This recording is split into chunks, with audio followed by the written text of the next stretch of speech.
Hello, and it's been a long time coming. Welcome back to FootieTalksPod. We're going to call this Series 2, Season 2, whatever you want. I'm Joshua. I'm joined by James, who was in the first few. Hello. And Paddy, who you might recognise. He's been in a couple as well. So as I said, after a long time, we're back. And it's a bit weird. I want to say football's back, but we've had football almost throughout the whole summer, so it's not quite. It's kept going on, so we're kind of just like, it's the new season. It's back. It's fresh. It's an actual start. Away from being back because we're in an international break. So we thought, how fun. We thought it's the perfect time to record, and we're going to talk about the transfers. The transfer window obviously closed. What was it now? 2 days ago. Closed on Monday. Yep. We're just going to go through some of the teams, some of the big business, and laugh at Man United. So is that why I'm here? Is that honestly why I'm here? Maybe. Yes, Man United are laughing. What we're going to do is let's start. I think let's do winners and losers of the transfer window. So James, who's your top winner? Who's your winner? I think the obvious one is going to be Chelsea. I think Chelsea have absolutely smashed this transfer window out of the park, and I think, even though they've kind of had a bit of a stuttering start with them, I think you've got to look at the business that they've done, and you can't say that they've done anything bad. I mean, like, we're talking Timo Werner for, was it 45 million, 50 million, something like that? Who basically everyone's been talking about as the dark horse transfer that your club needs to buy for the past like 3 or 4 years now. They've got youth players in. They've finally got a new goalkeeper. They've got, I feel like they're missing someone massive out. Thiago Silva's there. It's so many, like, kind of, I think the best bit that they've done for me is they've hit different types of players. They've got a superstar in Werner, a veteran in Silva to be kind of like a mentor maybe, a creator who's kind of hitting his peak, Ziyech, and then they've got like Malang Sarr, who's going to go out on loan. They've got Edouard Mendy, who's going to be in his prime in a few years. They've got a good mix of ages, positions, and quality. Yeah, you forgot about Havertz. How did I forget them? That's the thing. They've got so many like good players that it's like, it's so perfect. And I think with bringing in both Werner and Havertz at the same time, you're getting two of Germany's best prospects. Yeah. I don't think there's a team maybe the last 10 years, except for maybe Barcelona that season they got Neymar, that's had a better transfer window. Personally. Paddy, what about you? Who's the big winner? Can I just say that's a massive shout, James? Like the best window. But it's a split for me. Not off the top of my head, but I think Man United signing Maguire like last season. That was a good window, but that compares to Hakim Ziyech. But yeah, I think Everton have got to be up there as well. Like James Rodriguez on a free, like you can see what he's doing this season, like quality signing. I think Allen and Decore is what they needed really. Like they needed a lot of depth in midfield. They got it. I'm surprised no one snapped up Decore as soon as Watford went down. Really, like a lot of clubs were after him. And I think they got what they needed. They obviously have a quality striker in Calvert-Lewin up top, who's banging in the goals at the moment. So I think James was just his passing is ridiculous. Watching, it's just what they need with Richarlison as well. Like, I think it's great. Arsenal as well. Like with the signing of Partey, exactly what they needed. They needed like a strong midfielder in the middle. So either one of them. I think Everton's is good because I think they bought exactly what they needed to suit their manager. So Carlo has basically dragged James around with him through like the whole of Europe over the past few years.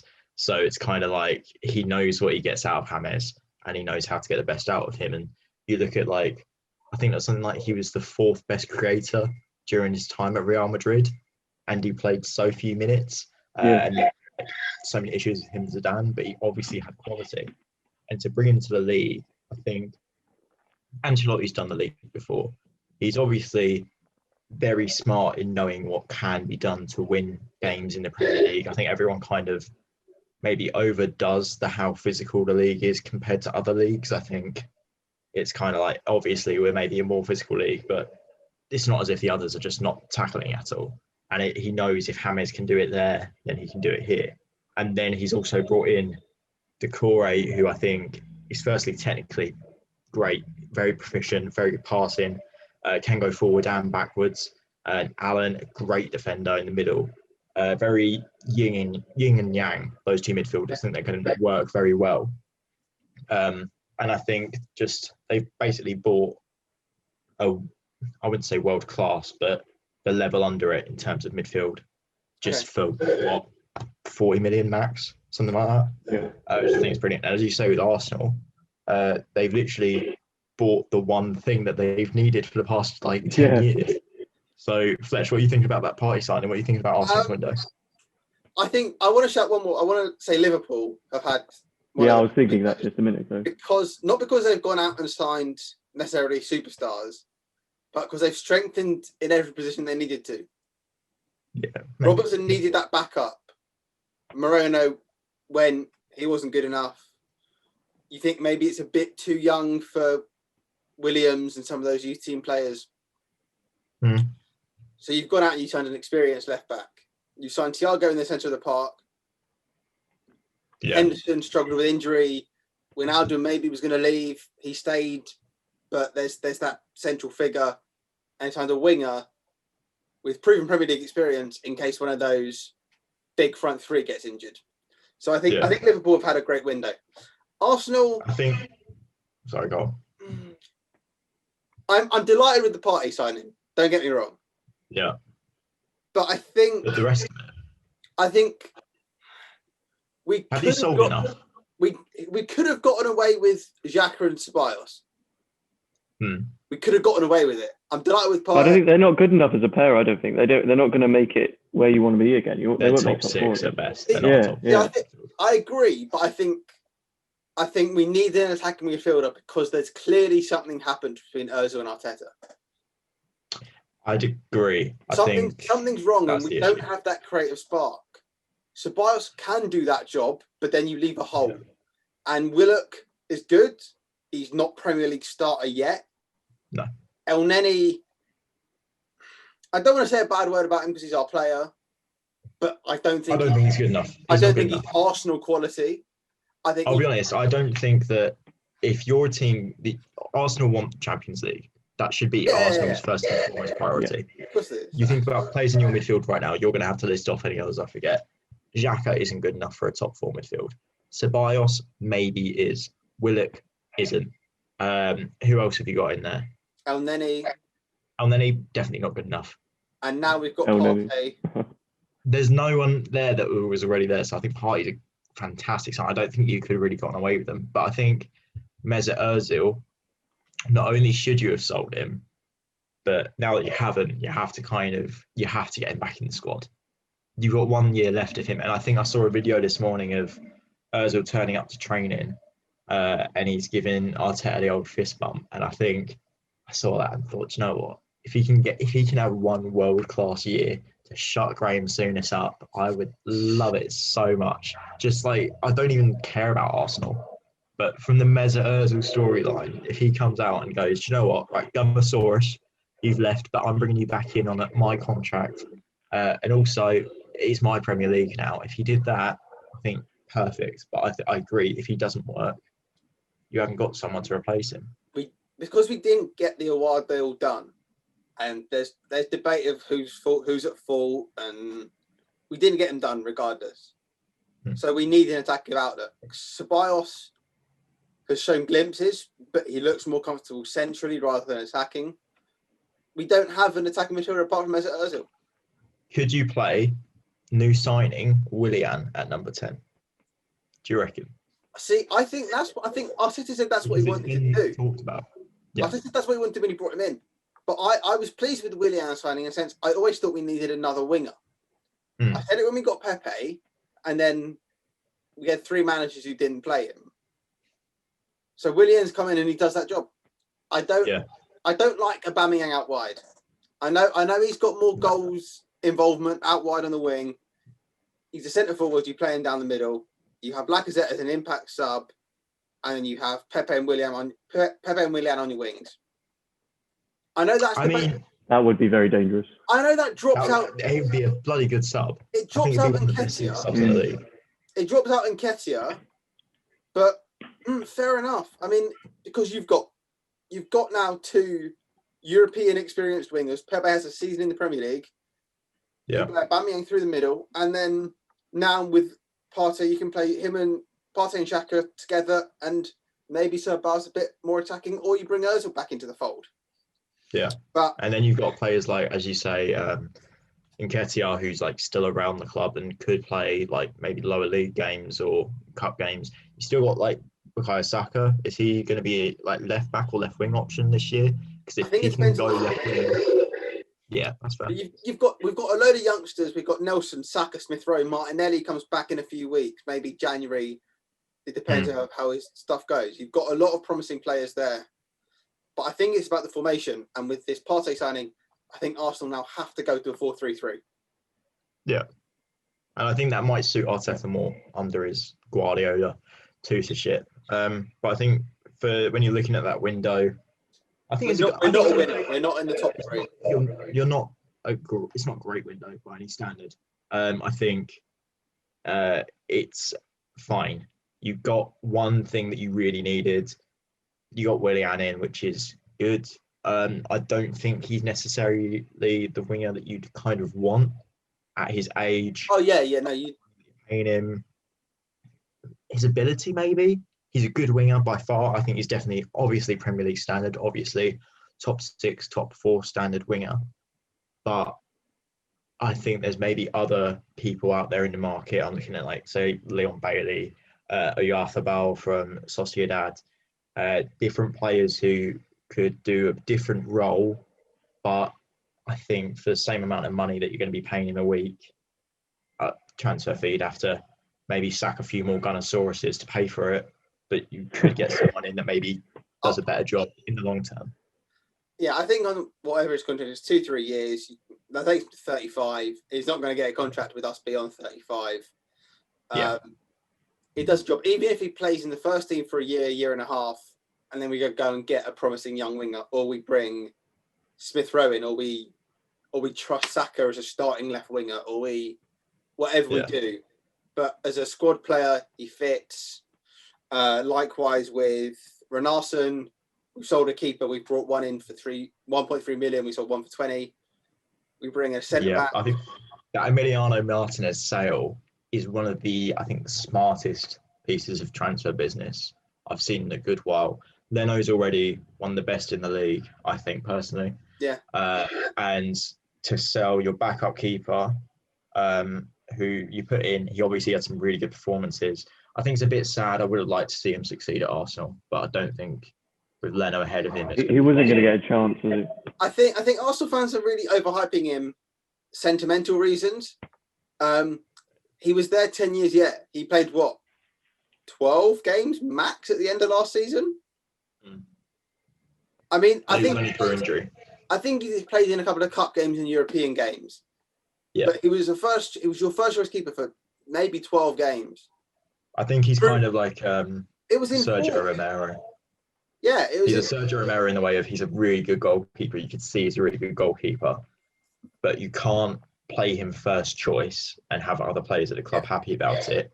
But if you could play him first choice, you'd have a fantastic keeper in there, and maybe in some games better than the one you already had.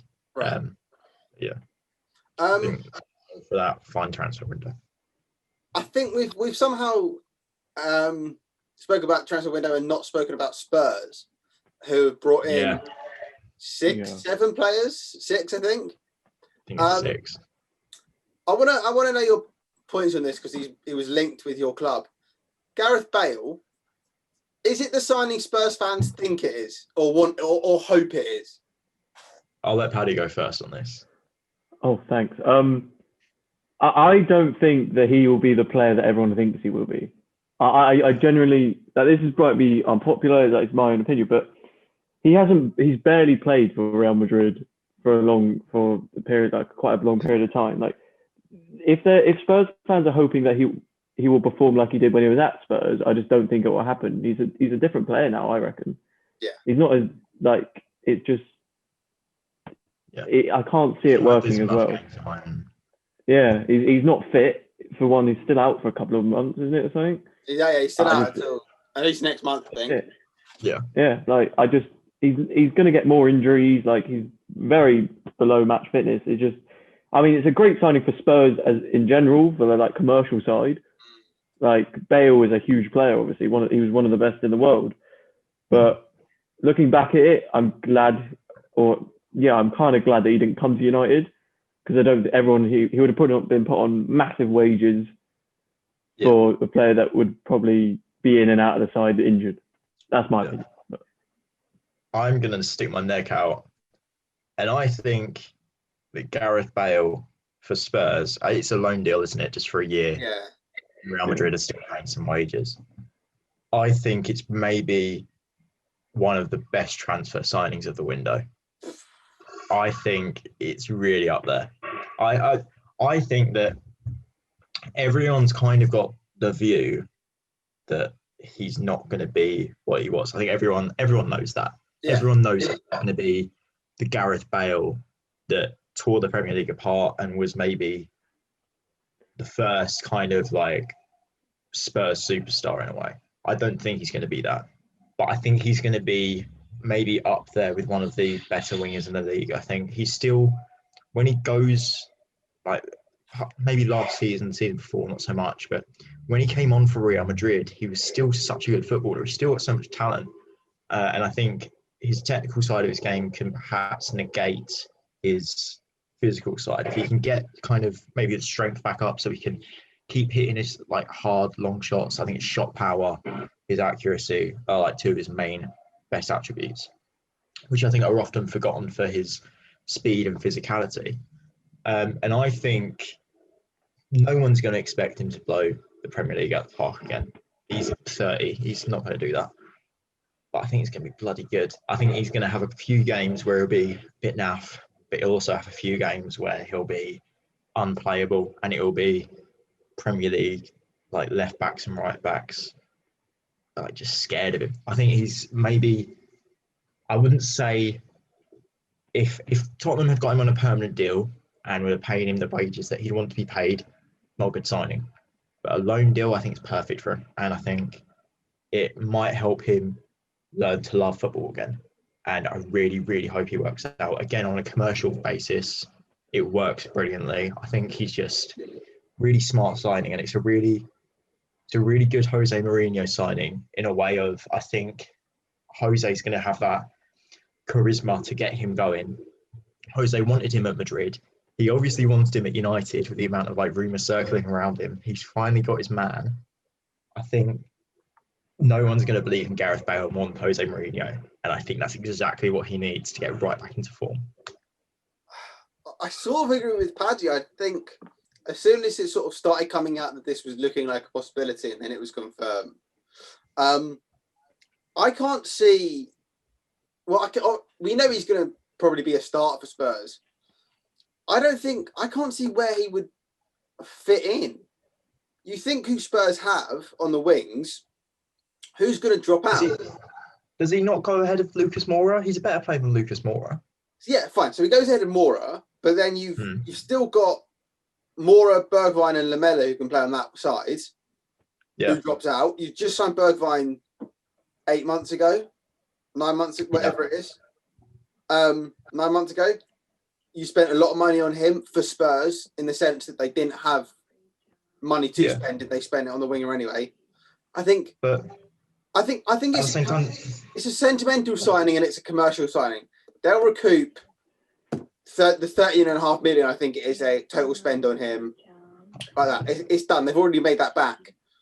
But I think you're then restricting your chances of younger players who have been at Spurs for Moore's been there 4 or 5 years? 4 years. Son's been there 5 years. Moore's been there a few years, yeah, at least 4 years, I think.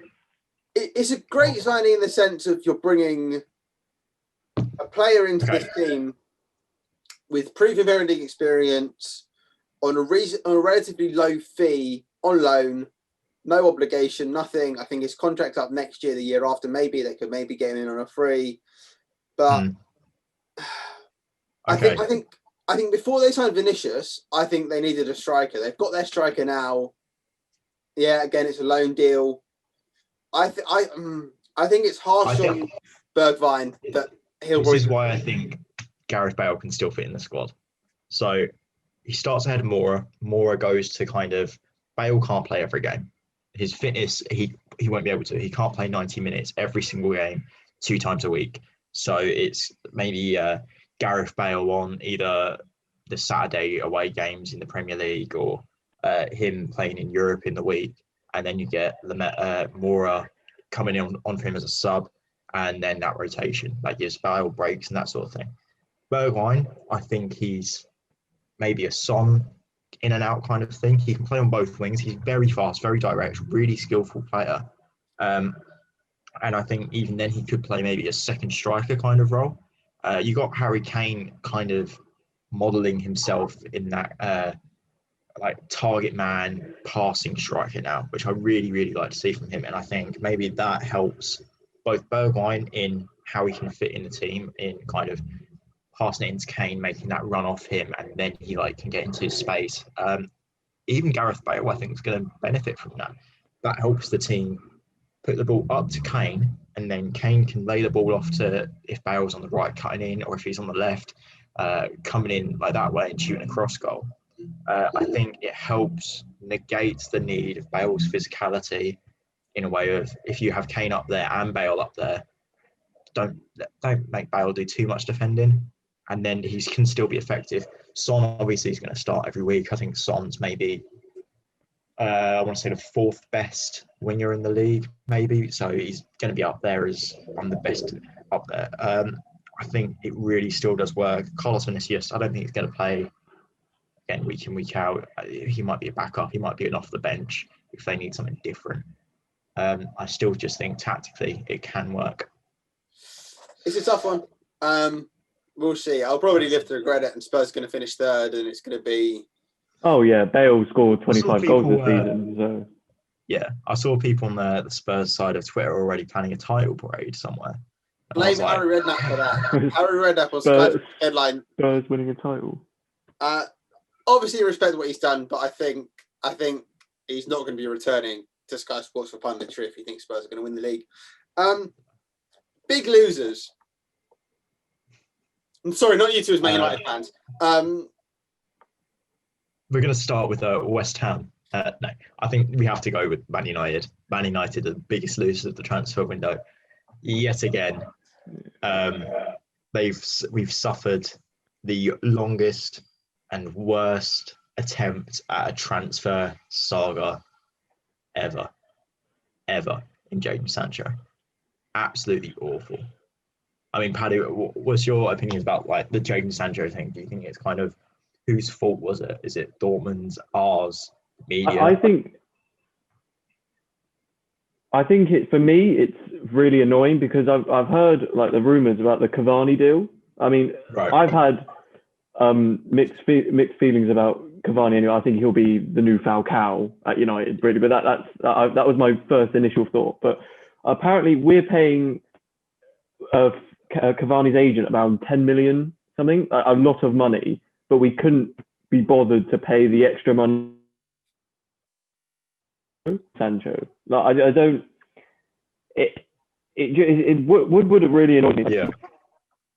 We are a big club, but I would say we're used to be, and players obviously just don't want to come to us.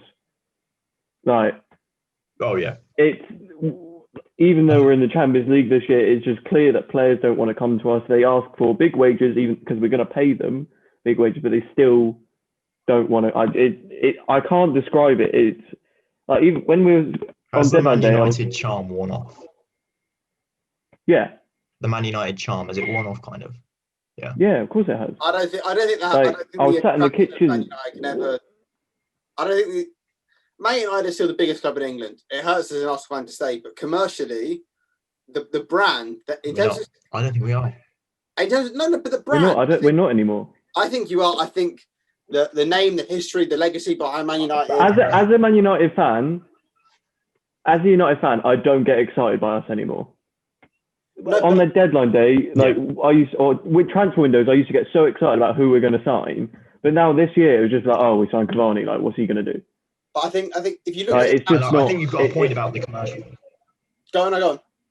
Yeah, you've got a point about the commercial side.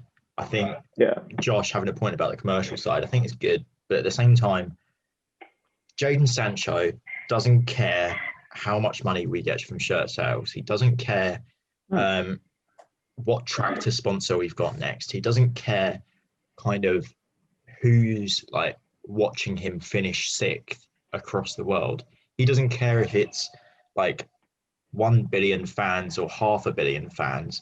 If that 500 million is watching him lift the Premier League, Champions League double with Liverpool, who I regretfully say are now the biggest club in England, he doesn't care. If he'd rather do that, if more people are going to watch like United faff about for a bit. I don't think it's Sancho. I think Sancho would have said yes. Sancho, they could put any contract in front of him. Yeah. And he would have come, I think, project more than the club. I think the issue was obviously upstairs, Woodward, awful. Glazers, awful. And I don't know if you've seen kind of there's a Twitter thread about the layout of the transfer saga. August 10th was the final date that Manchester United were given 120 million or nothing. And I felt like I've read that more than I've read my own name in the past few months. Yeah. 120 million or nothing. August 10th. 2 months on almost. And they still thought, they're just hardballing. They'll bring it down. They'll bring it down to 80. They'll bring it down to, he's just another English world-class prospect. He's just, the second best young player in world football. They'll drop it down a little bit. And I think Ed Woodward, in that sense, is out of his depth, and he didn't have a plan to. And I think that plan to obviously didn't show up when Edison Cavani gets the number 7 shirt on deadline day. Edison Cavani's a free agent. Edison Cavani could have been signed June, July.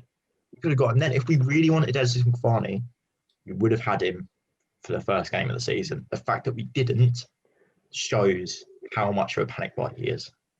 We panicked by a lot. Like, we panicked by last year with Maguire. Like, we now know he's not worth 80 million. He was nowhere near worth 80 million at the start. He wasn't even probably worth half that. It was literally because we needed a centre back, and we thought, right, let's just slap a hell of a lot of money on that. When De Ligt went to Juventus for like 60 million. Yeah. Like, we're just slapping money around. And then I literally just thought there's about 5 players who I can name just off the top of my head that was so close to joining us this year. There was Haaland, wasn't there? There was Bellingham, Sancho. Like, them type of players were that close to joining us. It's just, and all three we can't get anything over the line. All 3 of them have ended up at Borussia Dortmund.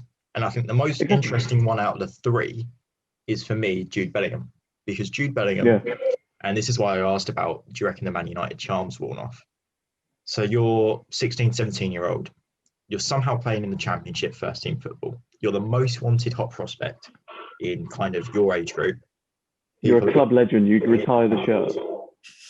At your door, in a matter of like a couple of weeks, you've got Eric Cantona, David Beckham, Gary Neville, Paul Scholes, Sir Alex Ferguson, all come to speak to you over the phone, in person.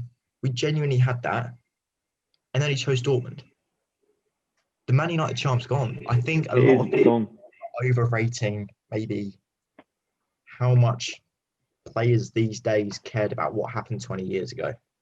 I don't think anyone believes in the magic of 99 in that world, in that footballing clique, as much as they believe in the magic of Liverpool overturning Barcelona last year, Liverpool winning the Champions League, Liverpool coming back and winning the Premier League title. I think in players' minds now, that means more to them than the treble 20 years ago. So people are going to choose Liverpool and clubs like that, I think.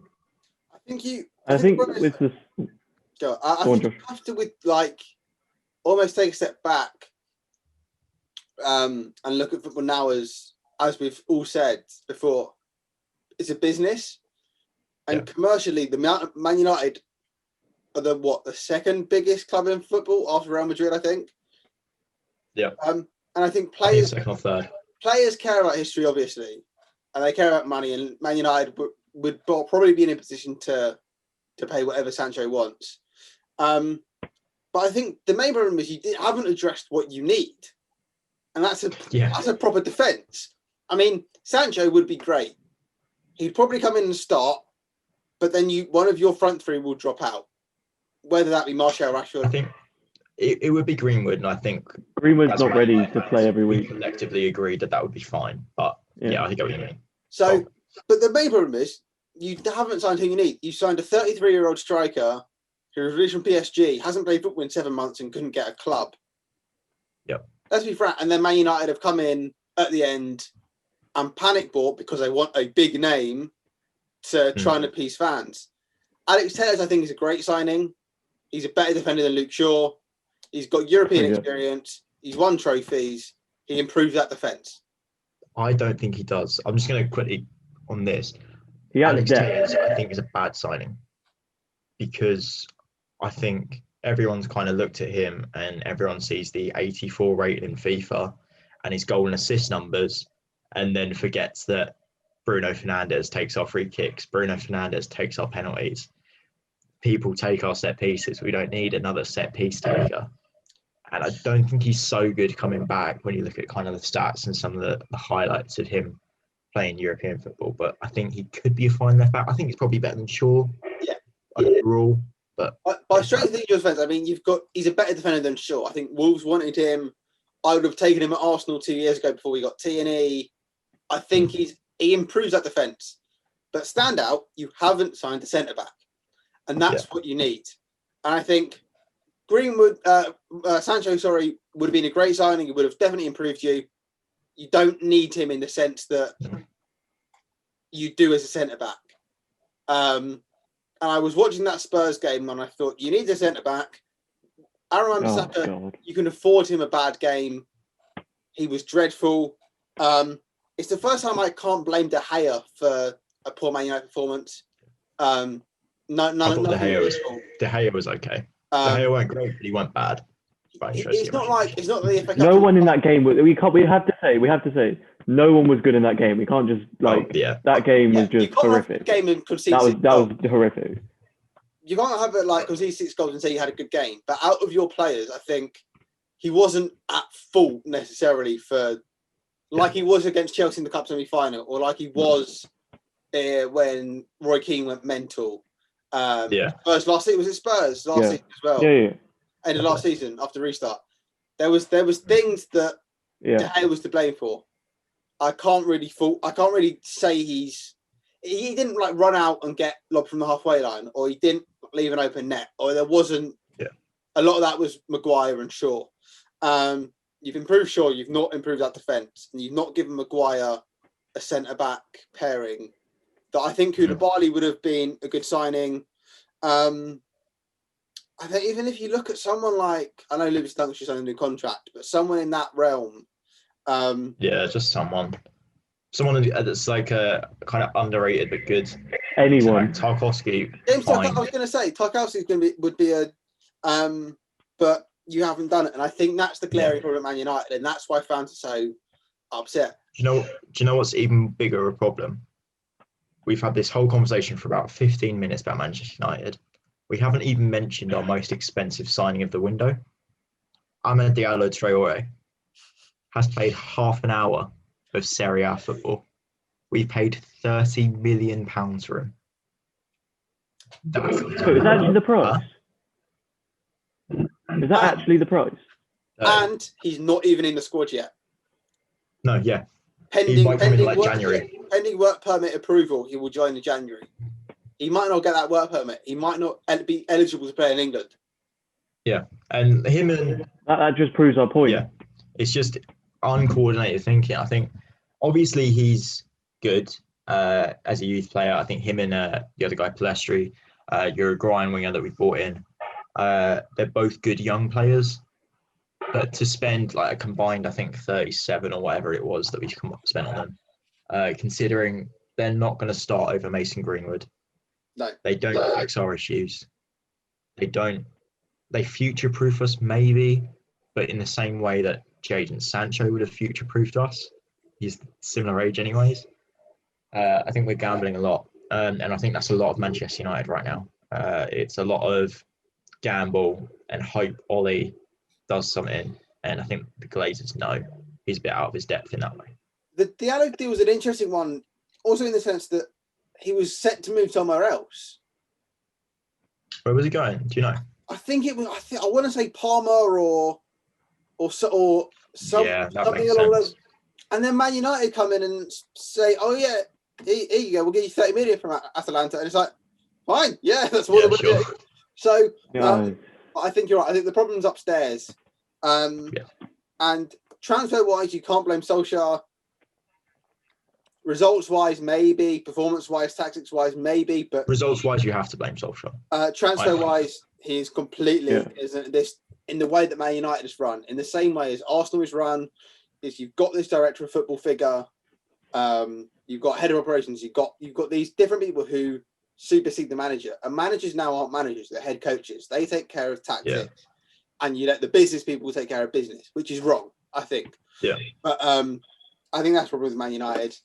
I think we will pause it there because we're going to go for a break because our timings on Zoom is about to run out, and I'm not paying for the pro version.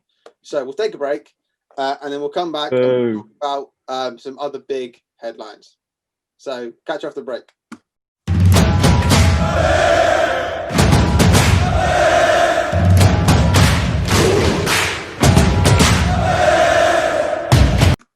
And we are back. We are going to now do our Premier League table predictions for 2020-2021. Jeez, that's a mouthful. Yeah. So, deadline day is done. Transfer window, European-wise, is closed. There's about 8-9 days left for business between English clubs, but I can't see that having a significant effect.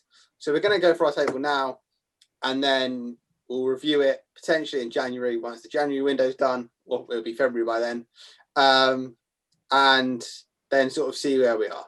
So we'll go for our top 6, which is European qualification, and we'll go for our bottom 3. So I'll start, and we'll start at the bottom. I've gone for West Brom in 20th. I've gone Fulham in 19th. Okay. And I've gone Brighton in 18th. Okay. My bottom 3 is going to be fairly similar. I've gone Fulham, rock bottom. I've gone West Brom second, but I think West Brom are going to be a fair bit better off than Fulham. Okay, yeah. And then 18th, I'm willing to say Burnley, unfortunately. Yeah. Sorry, Sam Collins, but I'm saying Burnley. I think Brighton, you got it all wrong there. Maybe. But I think you look at the teams, let's start. Oh, sorry, Paddy, you do yours, and then we'll go from there. Well, mine's probably fairly similar. Fulham definitely a bottom. Like, they look pretty awful. Yeah. Like they've signed like good players, like Loftus-Cheek on loan. He might help them. But yeah, I think I'm actually going to go with Sheffield United. I think they've looked like second season one thing going in that. So, and then I'm going to go Burnley as well. I spoke to Sam in our lecture today. He thinks they signed Dale Stevens. Dyche hasn't got the backing at all. So I think Sheffield United is the big controversial one, but I think that they are the 3. Well, I'm glad we can all agree on Fulham. I think they're on Sky Bet right now, they've got a 50-1 to concede in every single game this year. So that's not even that bad for that. I might check a 5 on it. And they just look hopeless. I think we can all agree. Sorry, any Fulham fans listening. But I think Burnley, they just don't look good. Dyche doesn't have the backing. And I don't think he's had the backing for a while. I think once this season kind of hits the hard bits, they could struggle. I don't think they have the quality in the squad. Yeah. Cool. I think mid-table anything can happen. I think it's a strong league this year. I think. Yeah, there's a lot. And I've chopped and changed my team a lot before this. I've got Palace, West Ham, Burnley, all down there as well. I don't know. It's going to be tough. I've got Villa in 11th though. I think that's the biggest jump I've got from. Last year. I like Villa this season. I think they've done smart business. Yeah. I beat the champions 7-2. They look strong. That was a freak result. I'm not gonna look into that too much again. Though. I'm not basing it on that. No. I know, but that was a freak result. That Liverpool, well, that won't never happen again. I know Liverpool's defending was horrific and their line was too high, but Klopp's that kind of manager that he'll literally drill them into like, you're not doing this. I think on that similar level of the Villa though, I think when Leeds lost 4-3 to them opening day, I think Leeds got more praise from losing 4-3 to the champion than Aston Villa did winning 7-2. And I think they're kind of maybe a similar level of club right now. I think they both got really good bits of quality in their squad. I think Villa's added the right kind of players from last year. Even though it's obvious that Bielsa is going to be a much, much better tactician than Villa could ever afford.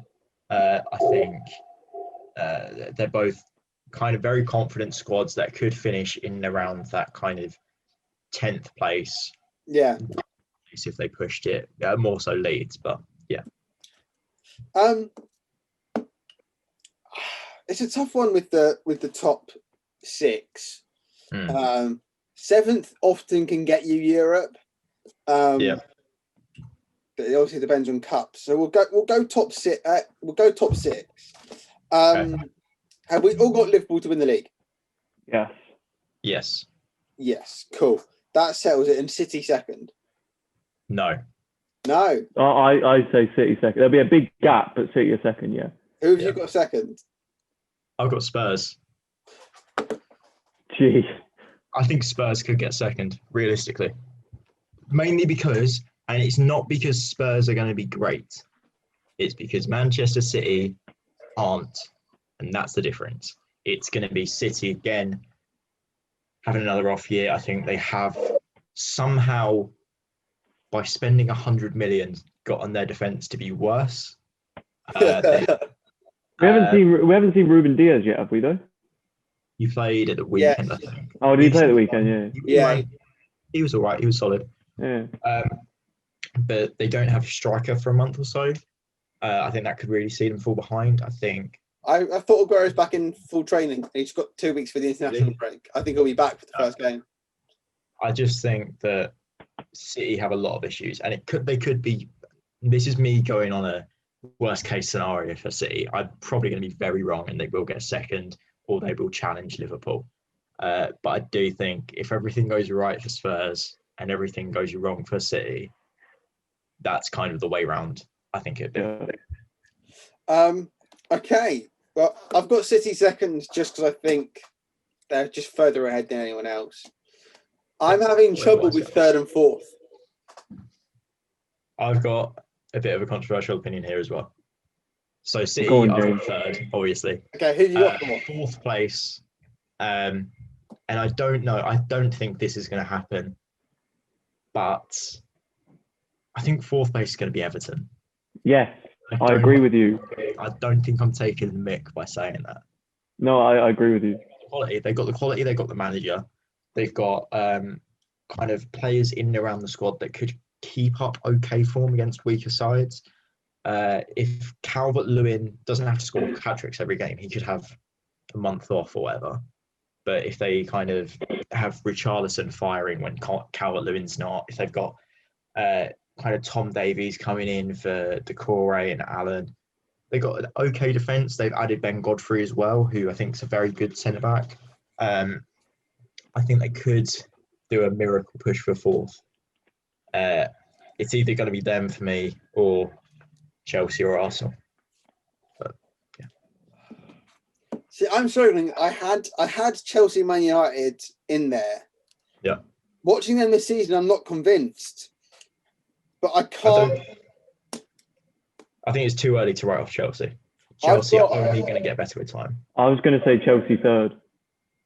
That's fair. I've got Chelsea third, and I can't decide between Arsenal, Spurs, and Man United for fourth.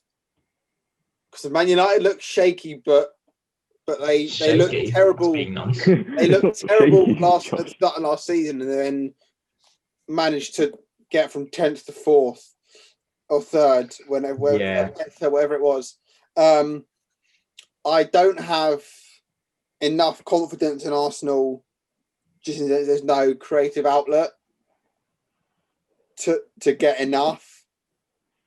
I think Aubameyang's good enough to carry a team at this rate. And it really hurts to put Spurs. Oh fuck it, we'll go Spurs 4th.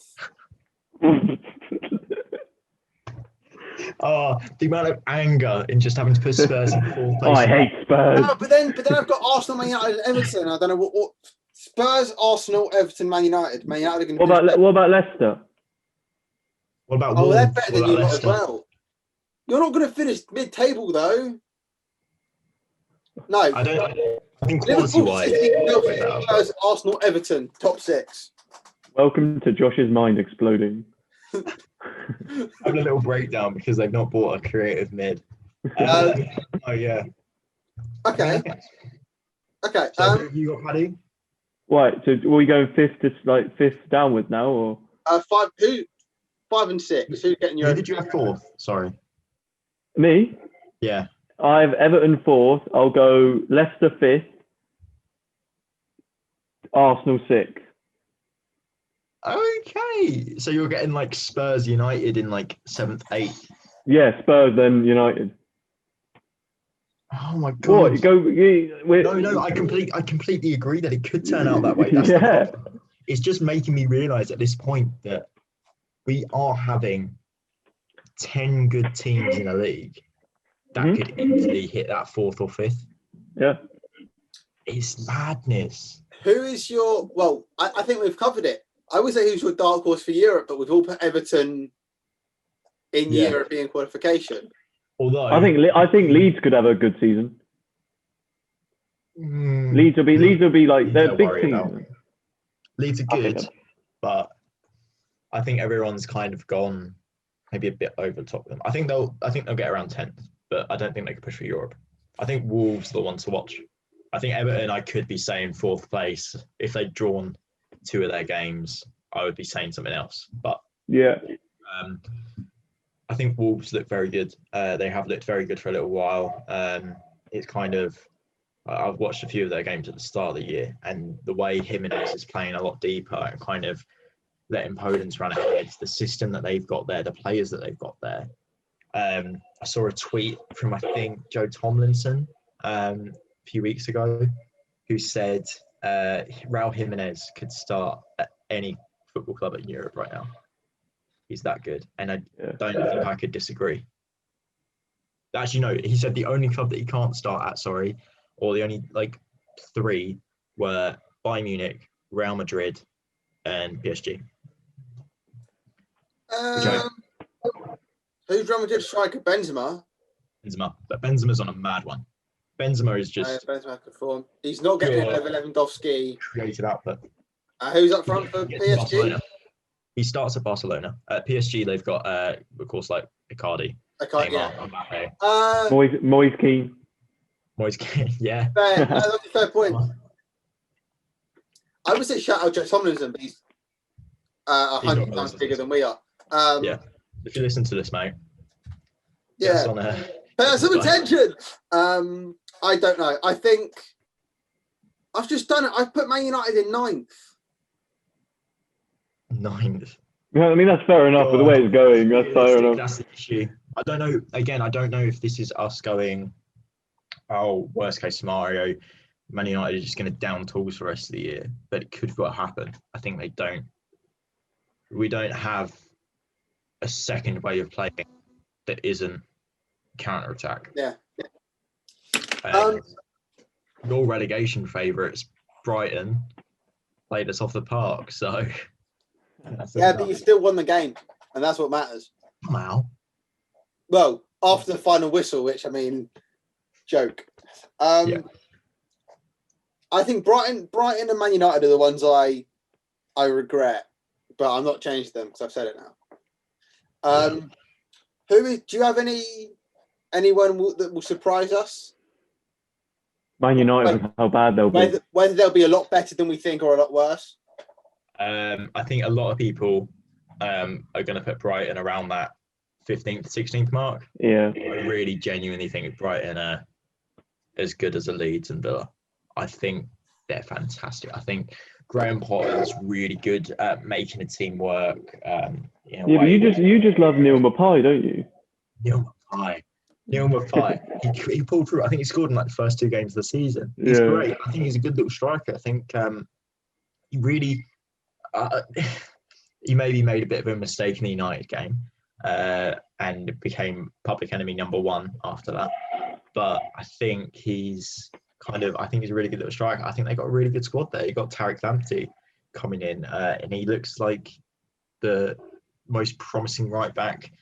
Maybe if he has a really good season, he could have looked better than Wan-Bissaka when he was at Palace somehow, and he had one hell of a season. I think they've got a really exciting squad, and I think they're going to go under the radar and hit that mid-table spot, which you're going to look on at the end of the season and go, hang on, how the hell did they get there? Villa, for me, is a surprise package. Finished 17th last year, I think it was in the end. I think they can finish mid-table this year. I've got my 11th. I think Villa fans would take that. But I think, I think there's 10 better teams in them. Yeah, Ollie Watkins, another Brentford striker, is going to be my number 5 for the year. Ollie Watkins is superb, and I think Said Benrahma was linked to West Ham. I think he's going to get a January move, and he should. He deserves it. Anything coming out of Brentford, chuck a $5 on them to get, like, I don't know, Ballon d'Or in 5 years' time. You might get something out of it. Because the way Ollie Watkins plays, Neil Maupay plays, for me, they're different levels. I don't know. I was going to say, if we spoke about this a week ago, is the league over after Leicester thumped Man City? I don't know. Liverpool still look good. I think that you're right, Paddy. That Villa game's just a blip. Yeah. Just crazy game. I'm going to ask though, are we sure it's just a blip? Between them and Leeds, 7-2 in fact is a blip. Right. 7-2 of course it is, but between Aston Villa 17th last season and Leeds, the winning side in the Championship last season, they conceded 10 goals. 10. Is that a blip? Can we put that down to 2 bad games, or do we have to acknowledge that maybe Joe Gomez isn't as good as we all thought? Maybe he's in a really bad patch of form, but I thought he was poor against Villa. He was awful. Yeah, Van Dijk doesn't look the same defender he was, I think, but his quality is going to be, he's one of those top players that will shine through. Vidic was always better. Yeah. There you go, debate. For me, I didn't understand the Liverpool hype this season. I always had City down to win the league, but I liked Liverpool's business. But I said it. I think the passion's not the passion. The incentive's gone. They've won the league. They've stopped that way. They've won the Champions League. They brought success back. They're riding a wave, and it's like, what now? More do we have to do? We've won as every Monday Night Football pundit says ever, the way you improve a title-winning team is you create competition within the squad. Yeah. The issue is Liverpool are so good, you can't buy competition for Sadio Mane. Who do you buy to compete with Mohamed Salah? There is no one in the world. No. Liverpool couldn't get him this year as a start, but even then, you get Mbappe and you go, oh, hang on, that's just Bobby. Do you want to take the back door out, son? I just think Mbappe, but if you can't get Mbappe, who else? Sancho. Diogo Jota. Sancho, but again, with money issues, I don't think they could have. I thought Thiago's a good signing in a way of competitiveness. I think it's a bit unfortunate on Naby Keita's part. I think Naby might then struggle for chances this season, but I think he's a really good central midfielder. I think a lot of people underrate how good he is. But Thiago, is perfect in that midfield for bringing a bit of competition. But again, they haven't signed someone to go up with against like Joe Gomez. They haven't got someone to really. I think maybe they could have done with a better backup keeper if they got someone the quality of Sergio Romero. Obviously, a bit better, maybe not necessarily compete with Alisson, but make him think. Do you know what? Maybe a couple of Champions League games could be taken away from me here, and I want to play in those type thing. But again, I think they'll still win. I think they'll win the league, but I don't think it'll be by the 18 points or whatever it was last season. Unless there's anything else big that we want to... We've touched on the Gunnosaurus jokes. We've touched on Man United. We've touched on Liverpool. We've touched on the craziness of that weekend. I think that's it for Series 2, Episode 1. It's been good. Thank you. Hopefully we'll be back regularly on a weekly basis. We are trying. Yeah. It's been a crazy few weeks, but I think we are back now. That should be good. Hopefully seeing a lot more of Paddy. Is this your third time on? Who'd want to see more of me? Let's face it. I think you're the first person out of the regular 3 to complete a hat trick. I think. Yeah. If it's your third time, so bit of history. It's all good. Thank you both. Thank you for listening or watching. Thanks for having me. Tell your friends about it. Tell your nan about it. Let her spread it around the retirement home. Share it. Follow us on social media. Comment, like, whatever you want to do. Leave us some feedback. Until next time, thank you and goodbye.